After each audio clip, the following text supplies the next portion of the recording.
Welcome to As The Pokéball Turns, where every trainer has a story. I'm David Hernandez. I'm joined by CaptGoldFish. Now, you may not know him by his voice, but you will recognize him more by his images, most notably a witty Murkrow that's in the very corner of every one of his posts. CaptGoldFish, welcome to the show. Hey, it's great to be here. Definitely. Now, I wanted to describe your art real quick because I couldn't really find a good word for it. I wanted to say melancholy, but you're not really sad. Like, how would you describe your art real quick? It's a hard one because I don't feel that I'm good enough to actually draw the things that I want to draw. I'm just learning how to draw as I draw. So everything that comes out, basically everything I've drawn has been online from the start. So it's just how I feel. I start drawing it, and what it looks like is what it just turns into.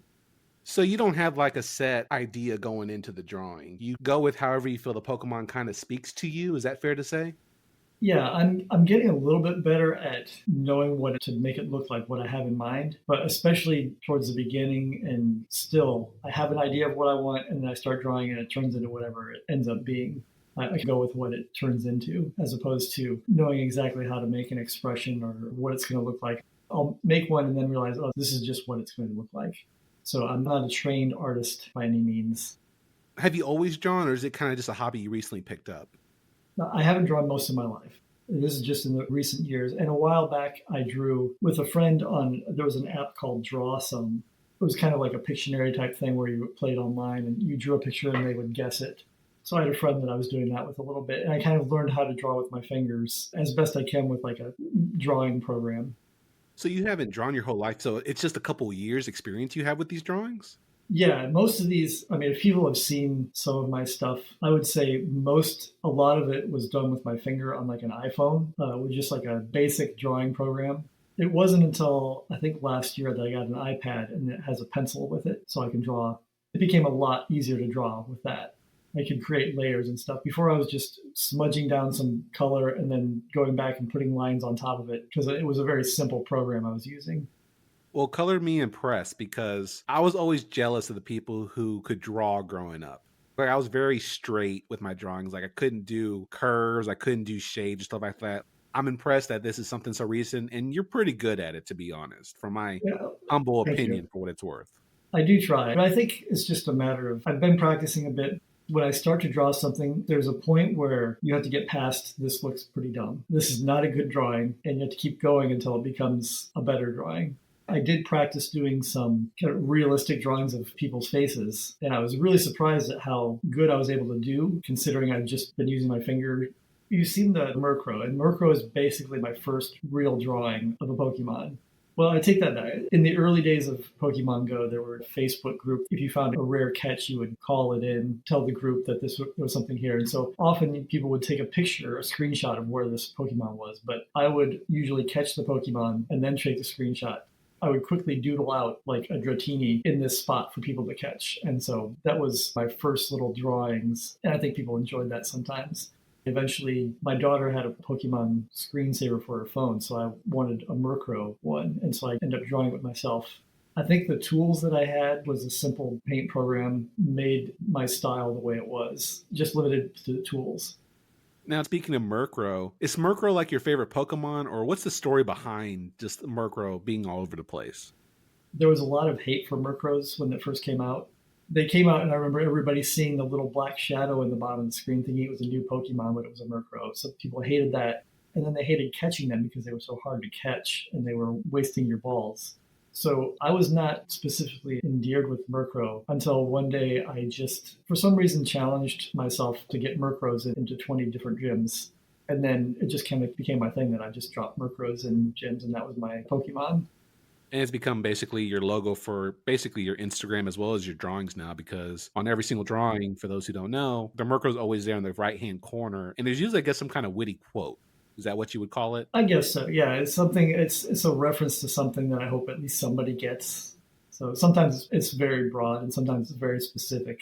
That's kind of humor I like. And that's the best part, because some of them I do get, and some of them, like, where does this come from? But I always look forward to seeing what the Murkrow is going to say.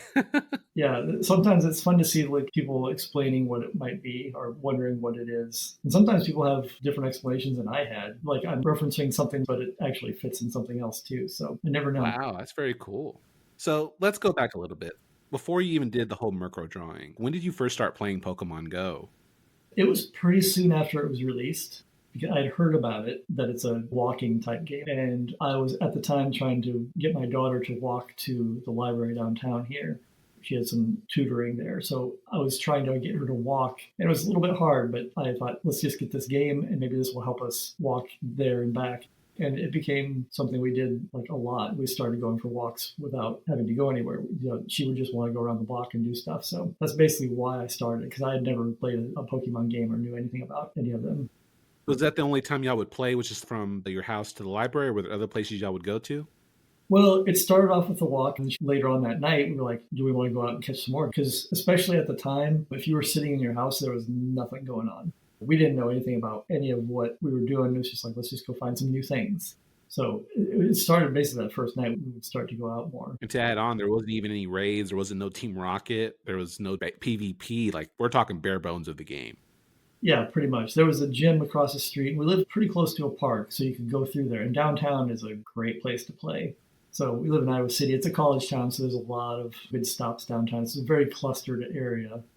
Describe to me what it's like to play in Iowa. Like, where do people go for community day, or where people go for raids or stuff like that? It's straight up downtown where there's tons of stops and tons of spawns, and you can just walk in a square block, and by the time you get around, everything's going to be repopulated, and it's pretty dense there. We have a local Discord group that meets down there a lot. When you get outside of downtown, it gets a little bit sparse. There's a lot more space in between things, so you can't really walk it. Downtown is the best place to go walk. And during, like, say, summer or winter, like, do y'all have like harsh summers, cold winters? Yeah, it's pretty cool. Like I went out tonight for my little 15-minute incense walk, and it's 20 degrees out. It does get colder, and it gets snowy. Do y'all get like feet of snow at times? What happens then? Do y'all get to play, or is that kind of when y'all put the game down a little bit? We still always play. If I want to walk somewhere, we go to a mall or a couple of areas where there's still enough to do. But yeah, it does definitely cuts down on the walking. When it starts to get below zero, then it's like your phone starts to not work so well. Because I used to ride my bike a lot, and I realized I have to put my phone someplace where it's kind of warm because it'll shut down. Yeah, I found that out. I don't know if you heard about it, but back when we had the winter storm, it was so confusing here. We got to -0. I'm like, how do you get to -0 as a temperature? Yeah. And we're not equipped for those cold temperatures for sure down here. No, I can't imagine. It gets cold, but like everything else, everything slows down a little bit, but you still have to go out and do things. Now, you said that you didn't play Pokemon before Pokemon Go. You weren't familiar. You only knew about Pikachu and stuff like that. Now that you've played Pokemon Go, do you have any particular favorite Pokemon at all, or stuff that you've enjoyed? Often I like ones that are good for the Go Battle League. If I find a really good one that is high ranked or a good shiny, I know the Murkrow's on there. We got a bunch of shiny Murkrows that are all best buddies, and they hang out in gyms everywhere. Right now, I like my Skuntank and trying to make that work. So are you heavy into the PvP scene, or is it just something you kind of dabble into? I would say medium. I've made it to Legend, I think, twice. And it's stressful for me because I'm just not that good. It feels like a lot of luck on my team working and make a quick run and actually make it. But I do like playing it, and I like to just think of it as not a very big deal. It sounds like once the game becomes work related, that's when it becomes less fun for you. Is that kind of fair to say? Yeah, I would love to just use Pokemon that I like to use and not have to deal with, like, some of them are just way outclassed. But yeah, I would just like to use fun things that I like. I've tried to use my Murkrow a few times. It doesn't always work that great. It's fun when it actually works and puts in some work, but it usually doesn't. Have you had a chance to go to any like in-person Pokemon Go events at all? I've been to all the Chicago Go Fests, and You went to all three of them? yes, I took my daughter. We went to all three. Did not enjoy the first one at all. Very, very salty after that one. And I had to leave before the raids even started on because my daughter was it was a lot for her with the heat and the lines and the nothing actually happening for the longest time. We ended up leaving before we could do any of the raids. You missed all the debut of the raids and all the easy catches, I think. Yeah, all these because we came home and we did 2 of the raids and they both ran for me. So it was like, Oh my gosh. it's even worse. So let's talk about Chicago real quick. Let's talk about 2017 because I haven't had a chance to talk about it. What was it like for you before the travesty that we knew what it became? How excited? Like, what were you expecting? Oh, I was really excited. And my daughter was super excited. Like, maybe there would be a Mr. Mime, and unknowns were going to be everywhere, and regional Pokemon. It just felt like it's going to be a huge group of everybody playing and walking around. And it turned out to just not be anything like It was amazingly bad. Amazingly bad. It was definitely frustrating. Yeah. By the time we got into the park and realized we couldn't log in or do anything, then we had to immediately go into a line to get some food because we were not allowed to bring anything in, basically. And then, somebody said there's an unknown here, and everybody just pointed in that direction but couldn't even walk to it. Nobody was even logged in. It was a very weird time until they opened the gates and let us all go out. But by that point, it was just too much, especially for my daughter. It was just physically too much of a day to keep going. That was the frustrating part because I went to the 2017 one. And like you, I was excited. Like, this was the first one. I don't think they had done any live events at all. And I was excited to be around a whole bunch of people, be in a new city. I had my expectations. And of course, it fell flat. One of the jokes I always said is the only thing that worked right that entire day was the water bottle refills. And that's about it. Everything else was just a nightmare. Yeah, we had to go straight to that to get our water because I don't know if you were allowed to bring water in. You could bring an empty water bottle. Yeah, you could bring an empty water bottle. So yeah, the whole thing was just rough. Now, thankfully, they did improve the following years, 2018 and 2019. Which one did you prefer out of those two? Honestly, they're kind of a blur. I like them both. We could freely move around a lot more. You just walked into the park and started playing, and you didn't feel crowded. I think I walked in and immediately went to the Murkrow area, and over the speaker they said, here's the competition of who has caught the most Murkrow. And I'm like, that's me right here. I won that handily, and I had my Murkrow shirt on, so I was excited about that. How many Murkrow have you caught? Let's see, caught? Okay, 11,112. 11,112 Murkrow caught. Yes. You have a lot of patience. Well, I play a lot. I have a gacha going all the time. I've seen twice that, 22,277. So obviously a lot of them have run away. Well, especially when you run the gacha and their low catch rate. So that makes sense. 50% sounds about right. Yeah, I walked around and I won a bunch of the competition. I got a couple of shirts. So I got one for my daughter and one for me. And I was able to trade some of my unknowns from previous Go Fest for things like a Tropius. That was exciting for us. So it was a good time. Well, just from your experience in Chicago, if somebody was thinking about going to Go Fest and they were listening to this podcast, what would you tell them? If they're thinking about it, then they must be a fan of the game, and I would go because it's fun. Especially, I'm not even a very social person, but it's very fun to see all the people doing stuff. And it's really easy to just talk to people, to start a conversation and meet people from all sorts of places. And they will be dying to have one of the Pokemon you have for something you are dying to have. It's amazing the kind of trades you can get. It's just a fun experience. Especially with me, I had my daughter and had little things set up. It was very fun. As long as it's working. Once it stops working, it's very frustrating. Amen to that. Yeah. We both can speak from experience from 2017. Yeah, but the last few have been just great. Awesome. And hopefully you get to go to another one in the future. I think people would love to maybe meet you. I don't know how many people knew about who you were back in 2019, but I think probably a lot less. I had friends that wore my shirt because I had some shirts made just for friends. They were saying they got a lot of comments on them, but didn't really know who I was. So there's so many people that play that don't even look at any social media. So it's a wild amount of people. I don't know how many people would recognize any of my stuff at all. Well, that was actually one of my questions I was going to ask you. Like, when you went to 2019, did people know who you were, or were you just another random person? I'd done a couple of the infographs and stuff, but they were still not all that popular. And not that I hadn't been doing it for that long. My first infograph, probably nobody even saw that one, but it was on there for a little while. I do a lot of things on the Sylph Road on Reddit. My first one was okay, and then they started to delete them after that. I learned what was okay and what was not okay and kind of adjusted to make it a bit better. But my first official infograph was a Murkrow, and I had seen so many of the people putting out the task research rewards and telling you what the Pokemon were. And so I released my own infograph saying that they left a lot of them out. But yeah, so I don't know how popular I was at that time. I don't know how widely popular it is now, but I have a lot more followers and they get seen a lot more, at least as much as I can see. I like that. I enjoy it. I liked making it for people and hope they use them. I mostly make these raid infographics for people who don't know, just want to know what they should use and don't want to look into it that much, and maybe help people that wouldn't normally be looking at that, but they think this one's fun, so they're going to look at that and they'll help more people. Help the most people I can that might need it. From what I saw from Instagram and Twitter, you had basically just random drawings of Pokemon for a bit. And then the first one I could find was an Azelf one, and it only had 6 Pokemon on it. Yeah, I think my very first one only had 4, including the raid boss. My first infographs were actually just community day Pokemon.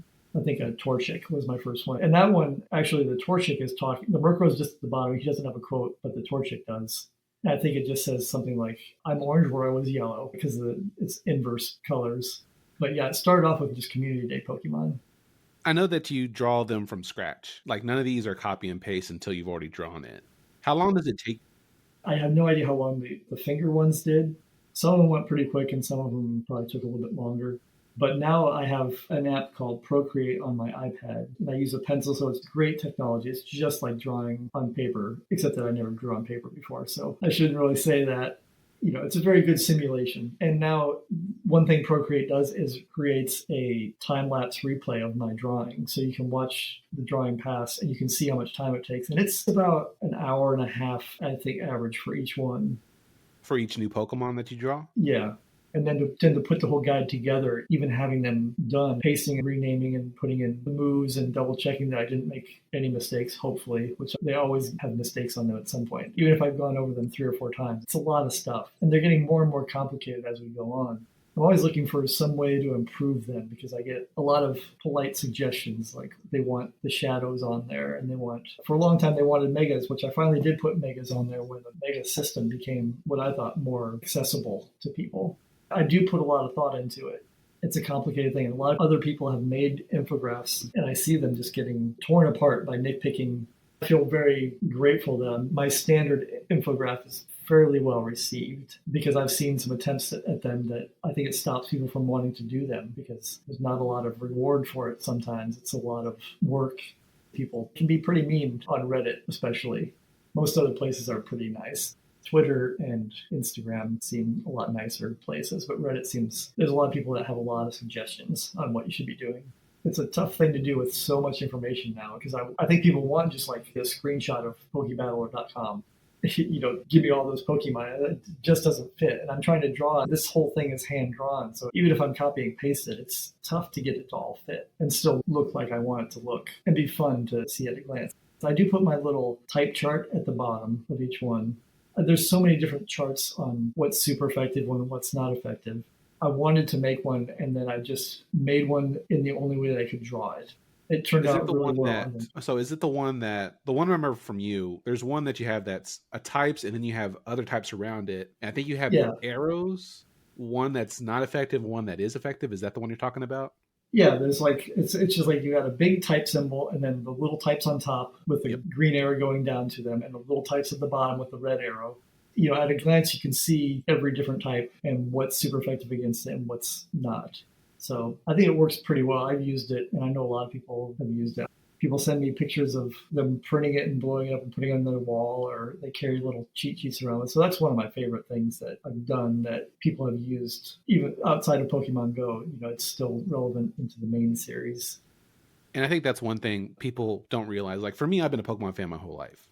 So I know the chart inside and out.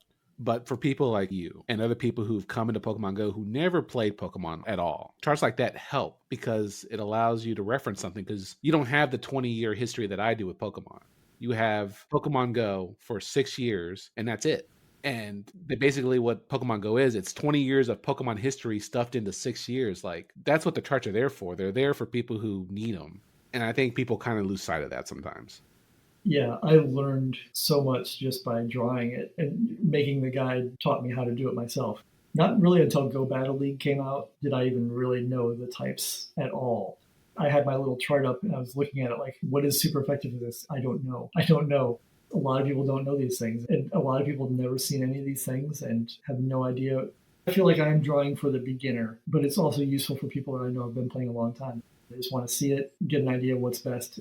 They know that my drawings, they are ranked, they are real, the top ones to use. So the top couple Pokemon, they're going to have them and they're going to say, these are the ones to use. I'll use this one over this one because it's a little bit better. But the beginner will be able to get an idea. Even if they're just looking at it, that's better than nothing. So I want to play a little game with you real quick. So I've gone through your drawings and I've picked out some quotes. Yeah. I picked out some quotes from the Murkrow. And I don't know if you remember them all. We're about to find out here or not. I probably do, yeah. Oh, perfect. Okay. I want to get insight on why. Some of them are simple, they're straightforward, but some of them they're kind of complex. So I thought this would be kind of fun to throw in.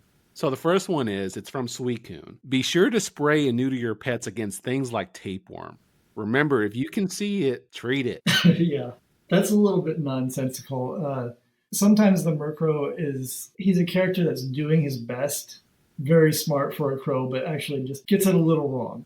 So sometimes the Murkrow is just misunderstanding things. And in that case, he's just saying nonsense. The tapeworm, the Suicune, I believe is looking back at what is a weird tail section, tapeworm type thing. I did like that one. I like sometimes where the Murkrow is just completely flubbing something up, but he's doing his best to spew information that he's heard. And then when I read it, I'm like, I'm never going to be able to see Suicune's tail the same ever again. I'm never going to see it's genius. Like, I love it.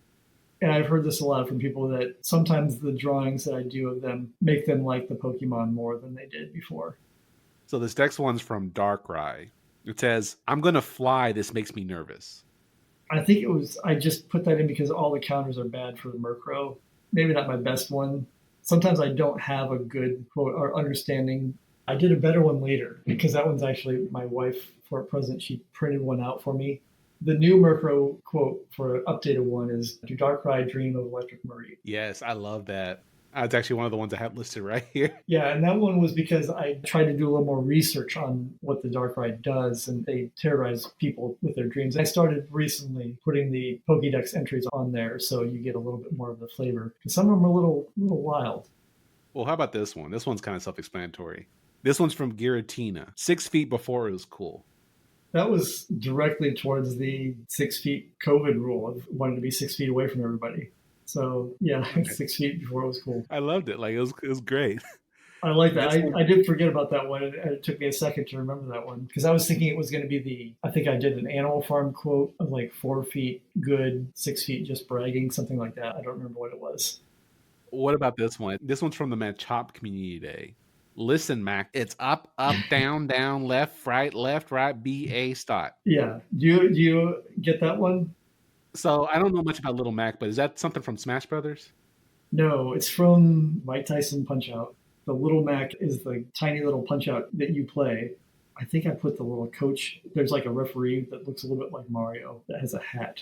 I don't remember if I had a hat on the Murkrow or not. I believe you did on this one, yeah. So yeah, and then that's a common Nintendo cheat was the up, up, down, left, right, left, right. It's mixing a couple things in there, but that is because Mac would always get encouragement when he was in the corner getting just beat up, and his coach would be telling him.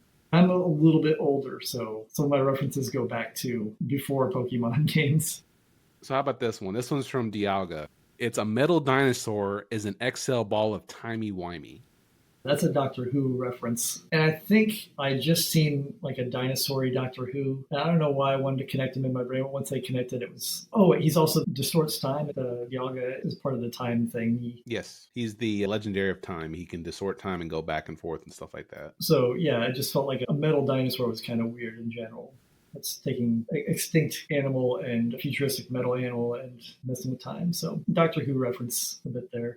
I think a lot of people like that one just because they like Doctor Who, and any acknowledgement of that existence is happy. Off-topic question real quick. It'd be a sin if I didn't ask you. Do you have a favorite Doctor at all? I like David Eccles. Is that his name? The first of the rebooting of the Doctors. I thought the scripts were not so great. Like, writing was not so great for him. But I think he played it really well. I just liked the way he played it. You could see, like, it's my first Doctor, so I learned from him. I liked his fake happiness and sadness behind it. Kind of like, probably like a lot of people think my Pokemon are always sad. So this one is from Attack Deoxys. It says, put me in, coach. Put me in, coach. Oh, what is the point of that one? I'm at a loss at what that one meant. I think I know what it is. I think because the Attack Deoxys has such bad defense, I think Murkrow's begging to be put into the raid battle. Oh, yes. He's super effective. I forgot about that because the very first Murkrow quote was, I'm super effective. So yeah, I think put me in is just like, he's ready to go. A full fleet of Murkrows could take this guy down. And I know there has been challenges where people have used Murkrows to battle raids and won. So the next one is from Mega Kangaskhan. It says, okay. Oh, you already know this one? I don't know, but it's a funny one to me. I enjoyed the drawing of that one. I only know where Kangaskhan is from playing Risk. Oh, yes. I like that one too. I thought it reminded me of Kamchatka on Risk, which is one of the countries in the game. All of my world geography is based on Risk, and Kamchatka is on there. It's your gateway to Alaska is where that is. So it just reminded me of Kangaskhan. I was like, this is like a Risk country. So I played Risk growing up in college. That's kind of why I brought it in, because like I miss playing Risk. I hate the setup, but Risk was just so much fun. I was like, I got to bring this in just because I didn't get the connection. Now that you said that, it sounds like a country. That makes more sense now. Yeah, it's sort of the Murkrow just getting it a little bit wrong, but doing his best. Well, very cool. Last one. This is from Yveltal. It's the state bird of Denmark. Yeah, and a lot of people saying, thank you, I can't unsee that now, because it's the flag of Denmark is the shiny version of, isn't it white and red? Is it? I believe so. I could be wrong. I could be wrong. I don't know. The Murkrow does not do a lot of research sometimes and just says things. Well, for me, it always reminded me of a T-bone steak. So it actually looks like the state bird of Denmark? No, it looks like the flag. What did I say? Is a state bird of Denmark? Well, first of all, Denmark is not a state. That's probably just the Murkrow getting it wrong, probably. And I did get people correcting me on that, which I think you can't argue with the Murkrow. That's one thing you can't do. You can't correct him. And I said a state bird because he looks like the flag of Denmark. Oh, it kind of does. Yeah. If you're listening to this, definitely Google it because it actually kind of does. Okay, yeah. I think I probably did at the time because I didn't want to be completely wrong. But that was like my first reaction was like, this looks like the flag of Denmark. And so he looked like a flag to me. And so I decided to just put in some nonsense. That's genius. Oh my gosh. Yeah. A lot of times there is a reason behind it. Even if I'm the only one who's going to be able to explain it fully. I think there was a lot of talk about that one. They got into some serious discussion on that Reddit page about the Denmark flag and the state bird, which they do not have a state bird. I think people generally do like it. Sometimes I'm like, I hope somebody gets this or comments on it and nobody says anything about it. And I'm like, well, maybe next time. Well, thank you for joining on this game. I'm glad I asked these questions because some of them I knew and I just thought it'd be fun to bring it up. But then other ones like the Denmark, I didn't understand until you explained it, to be honest. But now that you did, I'm like, oh, now that makes more sense.